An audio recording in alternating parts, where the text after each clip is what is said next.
União, organização, tecnologia, vanguarda, evolução. Núcleo de Telesaúde do Hospital Universitário. Universidade Federal do Maranhão.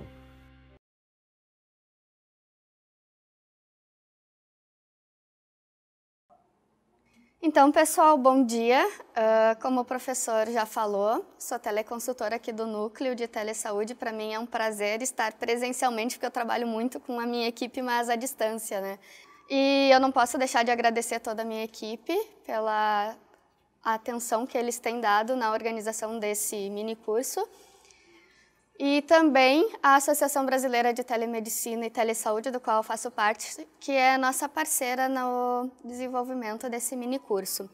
Então, a ideia de falar de saúde baseada em evidências e depois falar de busca de artigos surgiu justamente da nossa visão de que hoje a gente tem muito conteúdo sendo disponibilizado e a gente percebe que nem todo mundo consegue avaliar criticamente e saber se o conteúdo que está sendo disponibilizado ele é adequado ou não. Então, esse é um conceito que vem da saúde baseada em evidências, né? Que há uma necessidade de a gente sintetizar tudo que está sendo fornecido e que isso permita que as pessoas tenham conclusões e isso apoie a tomada de decisão. Nesse contexto todo, devido ao número absurdo de conteúdos que tem sido disponibilizado, revisões sistemáticas são um tipo de estudo que tem apoiado o desenvolvimento de diretrizes clínicas e tem apoiado também na escolha de decisão, por exemplo, de inserção ou não de novas tecnologias no SUS. E, a partir de tudo isso, quando se consegue avaliar criticamente a evidência que está sendo disponibilizada, a gente tem, então, recomendações para uso na prática. Então, falando um pouco mais sobre o movimento da medicina baseada em evidências, ele tem ajudado a ampliar a discussão sobre ensino e a prática na medicina. E aqui se frisa muito a medicina, mas na verdade nas áreas da saúde de uma forma geral, né? Cada vez mais nós temos profissionais da saúde interessados em entender e usar essas evidências no seu dia a dia para embasar as suas tomadas de decisões. Então o movimento começou na década de 80 no Canadá e ele tinha como o objetivo principal a melhoria da assistência e do ensino. Ao passo que no Reino Unido o foco era um pouquinho diferente, eles tinham uma ideia de, com isso, melhorar a eficiência, a qualidade do serviço de saúde e reduzir os custos operacionais, o que hoje é um dos objetivos que a gente vai ver depois da avaliação de tecnologias em saúde, né? Que é o quê? Fazer um embasamento, avaliar a custo-efetividade das novas tecnologias, então decidir se ela entra para que a gente possa disponibilizar ou não.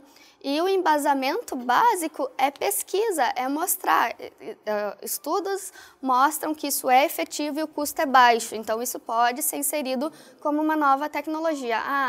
Esta tecnologia ou este medicamento tem um alto custo, mas tem um efeito muito maior que todos os outros, né? E isso faz com que os gestores passem a pensar na decisão a ser tomada.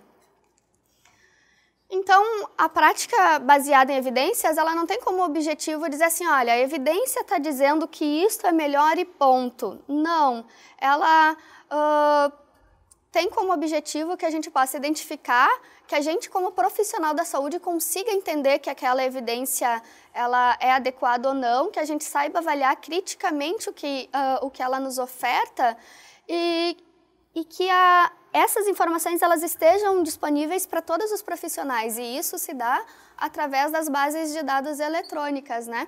Então, eu sempre brinco dizendo assim, se fosse para dizer que algo é soberano, seria clínica e não um embasamento científico, porque é eterno, né? A clínica ela é soberana porque tu está avaliando e vendo o paciente clinicamente. Mas a prática baseada em evidências, ela vem para apoiar a clínica. E quando o profissional toma a decisão usando evidências, a ideia não é que ele apenas, eu avaliei, tem esses sintomas e a evidência diz isso. Não, é um consenso entre a expertise do profissional, entre os interesses do paciente associado à evidência. Então, isso tem que ficar bem claro também. Como eu já disse, né, o SUS cada vez mais tem usado essa prática, tem usado de avaliação do que tem sido publicado de estudos para a inserção de novas tecnologias, e isso só vem ao encontro de que a prática baseada em evidências, ela contribui para a fundamentação de uma decisão clínica ou de saúde pública. O que acontece então hoje, né? Devido à necessidade de se otimizar e que as pessoas entendessem o processo da prática da clínica baseada em evidências, foram criados sistemas de avaliação da qualidade da evidência e para que seja possível avaliar a força de recomendação de cada uma delas. Então, quando a gente faz essa avaliação, o que a gente busca é avaliar a confiança nas evidências apresentadas, que nada mais é do que o que a gente vê exposto chamado de nível de evidência, ou a ênfase para que ela seja adotada ou rejeitada, como eu dei o exemplo antes das inserções das novas tecnologias. Então, quando a gente fala de tratamento especificamente, é preciso pensar que o tratamento ele precisa ter efetividade, ele precisa ter eficiência, ele precisa ter eficácia e ele precisa ter segurança. Então, todos esses itens precisam ser considerados. E o que quer dizer, então, a efetividade? Ela tem relação com o pensar de que se o tratamento funciona ou não em condições de um mundo real.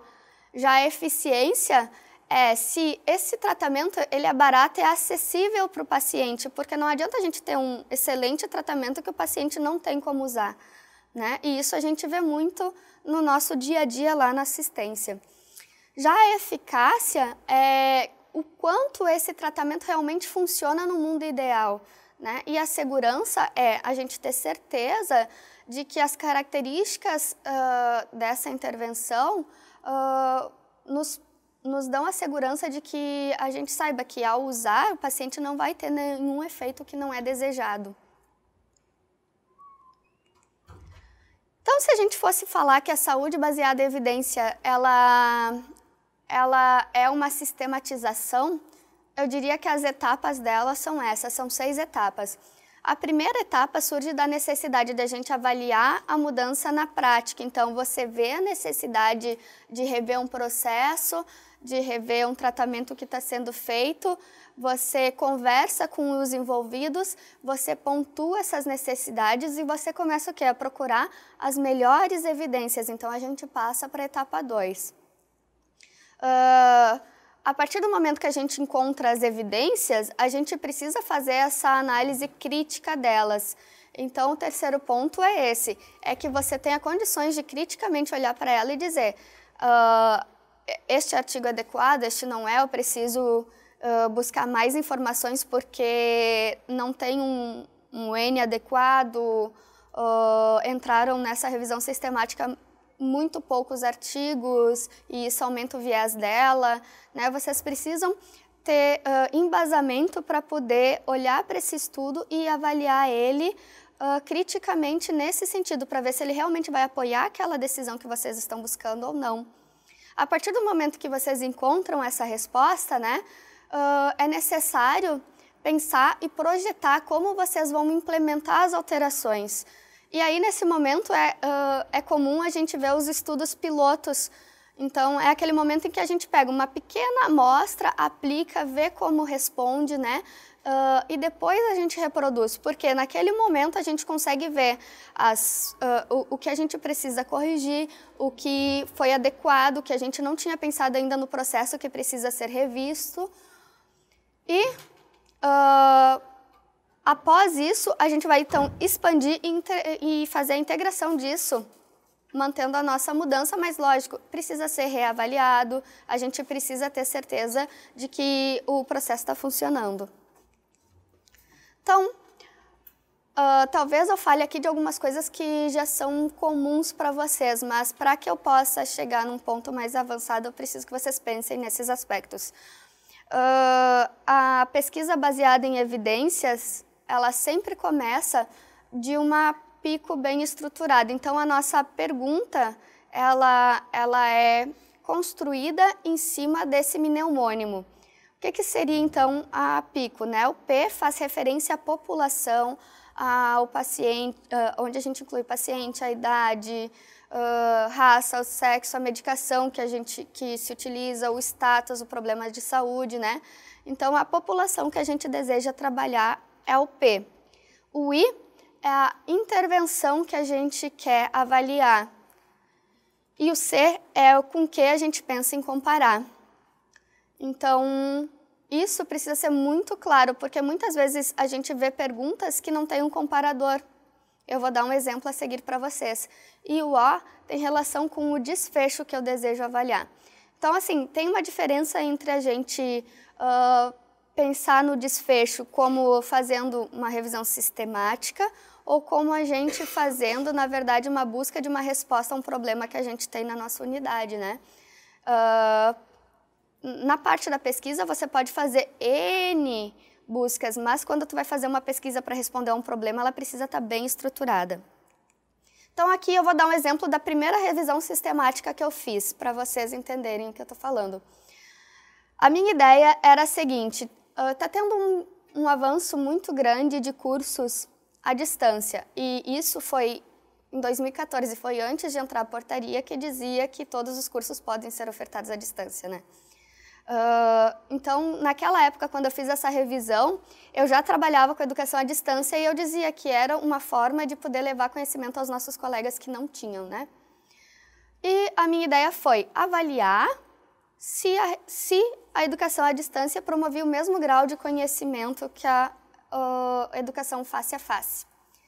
Então, quando eu fui fazer a minha PICO, eu queria avaliar isso em estudantes da área da saúde, porque eu sempre pensava, eu vim do Rio Grande do Sul, e lá no Rio Grande do Sul, assim como em muitos outros lugares, né, a gente tem uma discrepância muito grande, assim, muitas localidades pequenas, longe de grandes centros, né? E a gente tinha muitos profissionais ligados ao nosso centro de telesaúde na época que não conseguiam se capacitar porque não conseguiam sair da sua cidade para ir receber essa capacitação. Então, a minha população foi os estudantes da área da saúde. E a intervenção que eu propunha, então, avaliar era a educação à distância. E eu comparei com qualquer curso presencial. Assim como eu usei como educação à distância, qualquer forma de educação à distância. Não só web palestras, né? Entrava cursos estilo telecurso, tudo, porque eu queria ver o que eu ia encontrar de evidência, né? E na época, quando a gente fez essa pesquisa, nós tínhamos 2 meses para concluí-la, então eu tinha que escolher um desfecho, eu não ia conseguir avaliar todos os desfechos. Então eu quis avaliar conhecimento, eu poderia ter avaliado habilidade também, se melhora a habilidade do profissional ou não, mas como eu tinha pouco tempo, eu resolvi fazer assim. E como eu sabia que para publicação são mais aceitas as revisões sistemáticas com ensaios clínicos randomizados, eu tentei trabalhar com isso. Né? Então, esse é um exemplo para vocês. Eu usei os estudantes, a minha população, os estudantes da área da saúde, a intervenção, a educação à distância, o meu comparador, a educação presencial, o conhecimento era o meu desfecho, e às vezes a gente inclui então esse S, que é do tipo do delineamento do estudo que a gente vai trabalhar. Então, eu trouxe esse artigo para vocês pelo seguinte: essa pirâmide já é bem comum na nossa vida, né? E ela mostra qual é a melhor evidência. Então, todos os estudos que estão na base da pirâmide têm uma menor evidência que os estudos que estão no ápice da pirâmide, né? Então, se a gente fosse falar de viés, o viés reduz conforme vai chegando próximo do ápice da pirâmide. Só que esse estudo questiona, porque nesse contexto a revisão sistemática ela seria a principal referência que teria melhor evidência, né? E ela está no topo da pirâmide. O que eles dizem? Essa pirâmide, ela dá um espaço para que critérios que envolvem a metodologia dos processos de desenvolvimento dos estudos sejam questionadas. Por quê? Porque, por exemplo, a revisão sistemática tem um viés que é próprio do tipo de estudo que, por exemplo, a heterogeneidade. Você pode limitar, você reduz ao máximo, mas você nunca consegue anular essa heterogeneidade dela. Daí o autor questiona por quê, né? Por que ela tem que estar lá em cima se a gente tem viés também nesse tipo de estudo? E a proposta dele é a seguinte. Ele diz assim, outra questão que eles levantam é: por que separar linearmente um estudo do outro dentro dessa pirâmide? Então, eles propuseram o seguinte: fazer a avaliação através do GRADE, que é um sistema para avaliar a qualidade das evidências. E então, os estudos, se vocês olharem a segunda imagem, eles aparecem ondulados, e aquela ondulação diz respeito a cada domínio da avaliação dentro do GRADE, aparece em maior evidência ou em menor evidência. Então, essa é a primeira proposta deles. E a segunda proposta dentro desse artigo é que a revisão sistemática seja recortada do topo da pirâmide, então por isso que vocês veem aquele recorte na figura B, né? Que ela seja recortada e que ela sirva de filtro para que você possa avaliar os outros estudos. E a razão para que eles propõem isso é a seguinte: a revisão sistemática por si só ela não produz dados, certo? Ela sumariza dados dos outros estudos. Então, se metodologicamente ela for bem desenvolvida, você tem uma forma de visualizar os outros tipos de estudo. Então, seria assim, a revisão sistemática como uma lupa que permite que você enxergue melhor os outros estudos. E por que, Patrícia, você está juntando tudo isso? Por quê? A gente precisa pensar nessas questões, porque quando você vai fazer a sua pergunta, dependendo do que você quer responder, você vai precisar usar um tipo de intervenção, um tipo de delineamento. Então, quando a gente pensa em questões que envolvem intervenção, a gente vai pensar que o melhor delineamento seria ensaio clínico randomizado, né? Ao passo que se a gente pensar em etiologia, fatores de risco, a gente pode pensar no ensaio clínico, no estudo de corte. Se a gente pensar em frequência e em taxas, a gente tem também o estudo transversal. Se nós pensarmos em diagnóstico, minha PICO vai envolver diagnóstico, tal método diagnóstico é melhor que tal método diagnóstico, oferece mais segurança no diagnóstico que tal método, né? Talvez a gente vai pensar num estudo transversal. E prognóstico e detecção, corte. Lá no início eu falei que todas essas evidências, que seria o próximo passo, então, é buscar evidência para responder a essa pergunta, elas são disponibilizadas em bases de dados, que são conjuntos de registros organizados sistematicamente. Então, a gente tem bases de dados que são textuais e bases de dados que são referenciais. E, além de tudo, a gente tem um processo de indexação dos artigos dentro dessas bases de dados, certo? Então, o DEX é uma base ofertada pela Biblioteca Virtual em Saúde, né? Onde, na verdade, o DEX ele compila estudos indexados, e uma coisa bem importante, eles são baseados, essas palavras às quais os estudos são indexados, tem como base as palavras-chave dos artigos. Mas, para uma palavra-chave virar uma palavra indexada, ela precisa passar por todo um processo de sinônimos, de avaliação de se ela é utilizada daquela forma mesmo, se todos os artigos daquele assunto utilizam esse tipo de palavra para reportar, né?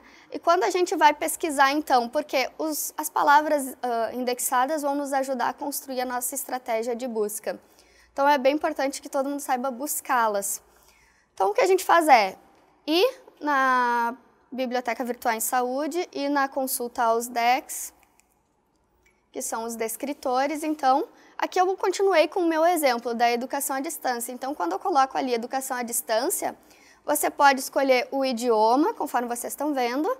Você pode escolher procura pelo termo. Normalmente eu procuro pelo termo e vejo o que eu encontro.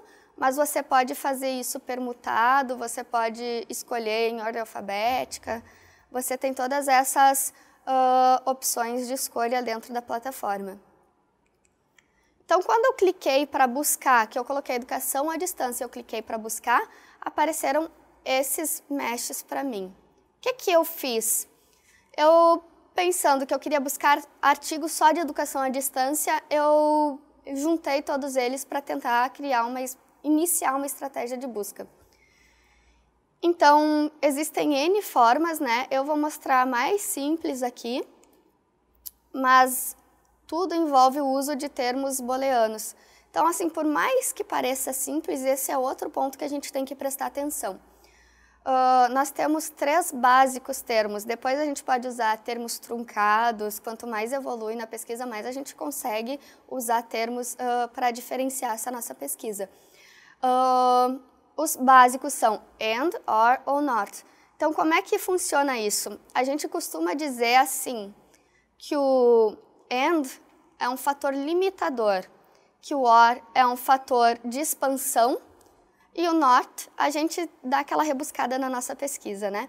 Então, por que isso? Porque quando a gente monta uma estratégia, a gente busca todos os meshes possíveis para os termos que a gente quer envolver e não perder nenhum artigo.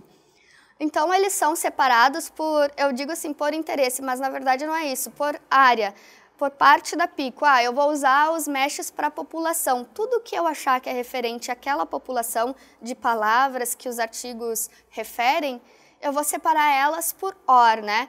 Ou estudantes da área da saúde, ou a outra forma também, o inverso, eles apresentam também área da saúde e estudantes. Eu vou usar todos os meshes que referem a estudante, depois eu vou pegar a minha intervenção. Educação à distância. Aí eu vou achar todas as palavras, todos os decks, todos os meshes para a educação à distância, eu vou separar com esses termos booleanos, todos do mesmo assunto por OR. Só que assim a gente expande muito, por isso ele é um expansor, a gente vai ter uma busca enorme, porque é ou esse termo ou este, né? Tudo que encontrar que pegar aqueles termos vai entrar na nossa pesquisa. E aí chega um momento que a gente tem que limitar. Quando a gente tem que limitar para não ter aquelas buscas absurdas de 65 mil artigos, a gente começa a botar AND. Eu quero a educação à distância, mas eu quero e profissionais da saúde, né? Eu não quero eles em separado. Então, a gente começa a limitar assim. E o not, a gente usa assim, eu quero humanos, eu não quero animais. Então, isso nos ajuda porque todas as pesquisas que tiverem animais, elas já saem fora. Nesse contexto, quando a gente monta a nossa estrutura. Mais à frente, eu vou falar novamente, mas eu queria mostrar para vocês o seguinte, o que eu faço é, eu jogo no Word todas as palavras que eu encontro no Dex. Assim como à frente eu vou mostrar os meshes para vocês, e eu jogo também eles no Word. O que eu faço é deixar o mesmo espaçamento entre eles, tá?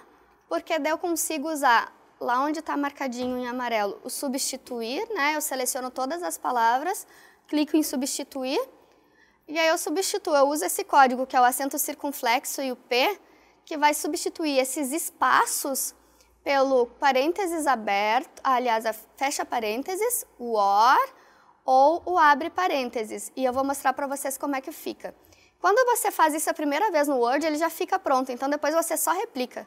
Fica bem mais rápido de fazer. Então eu pego um Word e monto toda a minha estratégia de busca ali. Eu pego todos os decks de cada parte da minha pico e coloco ali, certo? Então, quando eu cliquei em substituir tudo, ele vai pedir um OK, eu dou OK, e aí aparece essa tela e eu fecho. Quando eu fecho, ele fica exatamente assim, ó, já pronto pra gente. Então, o que vocês têm que perceber é o seguinte, vocês colocaram lá substituir por fecha parênteses, or, abre parênteses. Sempre vai sobrar para vocês colocar um parênteses no início, porque ele vai ficar sem, e tirar esse or do final.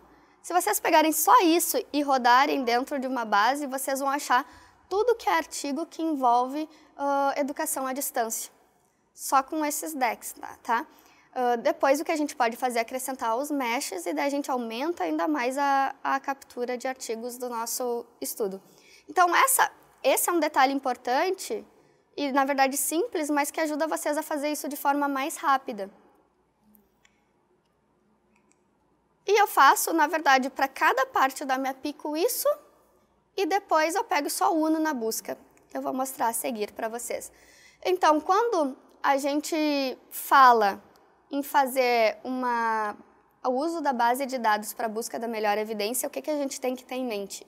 Que a gente precisa conhecer as bases de dados disponíveis, porque tem bases, por exemplo, que não aceitam toda essa quantidade de DEX, não aceitam todos os entry terms quando a gente usa lá os meshes, né? Ela aceita só o mesh principal.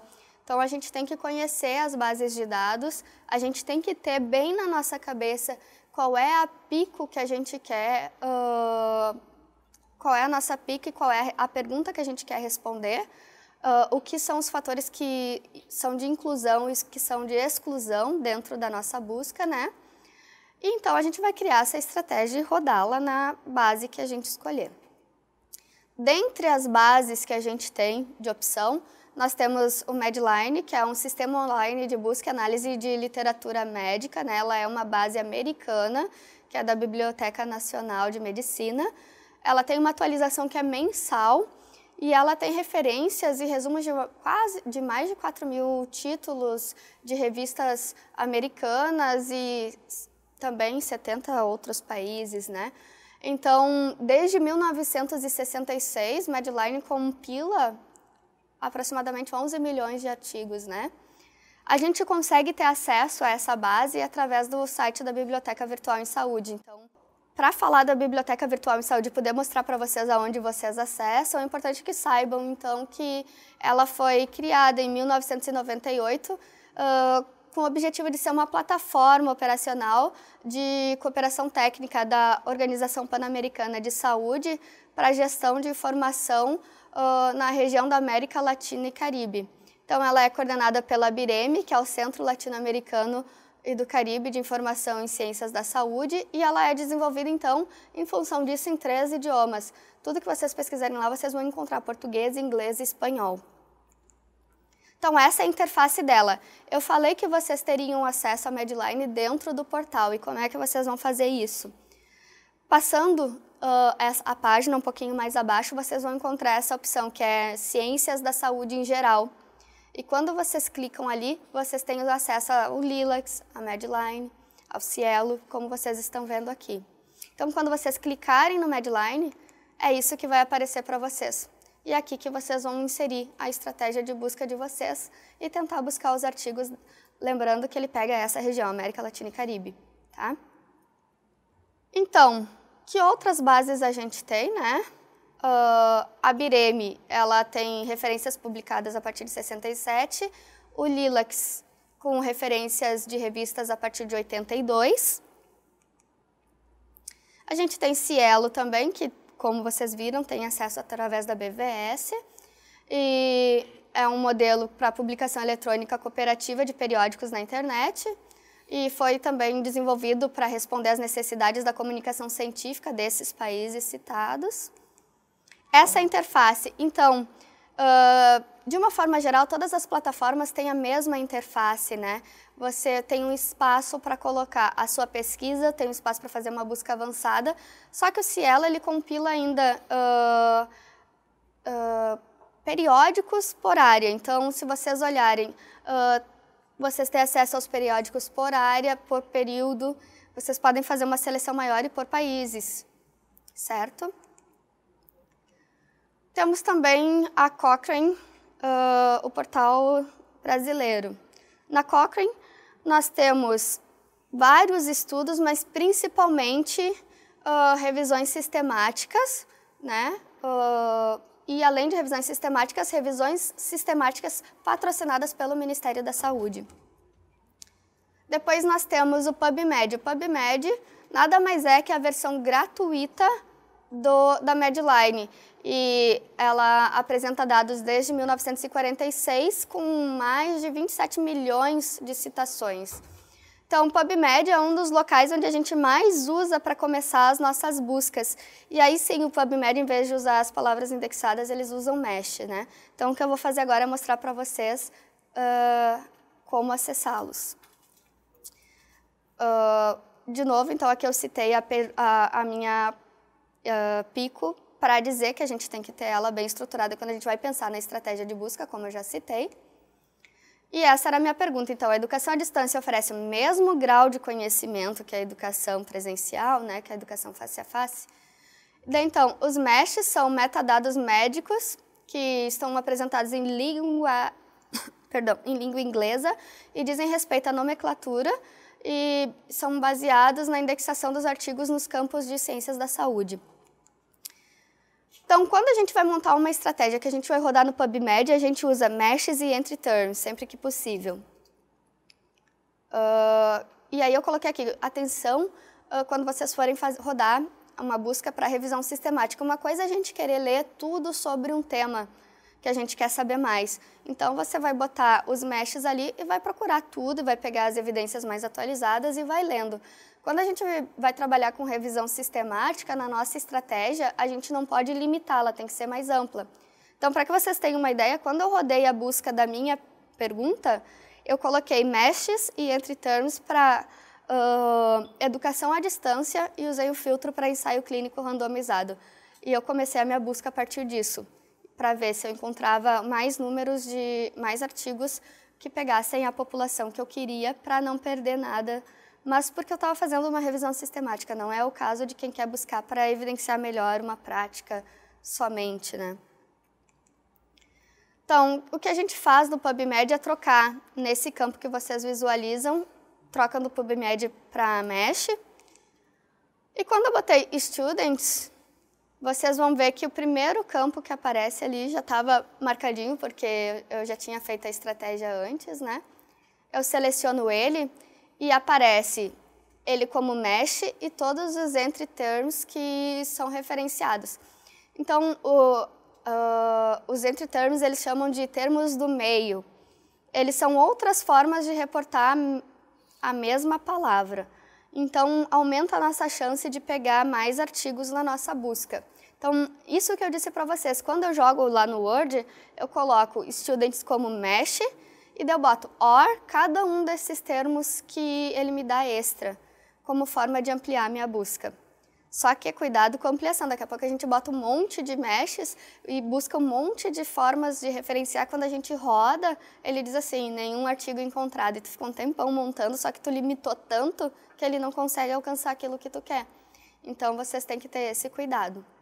Então, o que eu faço é clicar ali em adicionar no canto à direita e ele vai aparecer assim, ó, já como mesh. Aí eu copio ele como mesh, boto no Word e aí eu copio os entry terms e faço aquela lógica de novo, de selecionar tudo, deixar o mesmo espaço, clicar no localizar, né, substituir para que a estratégia fique pronta para mim.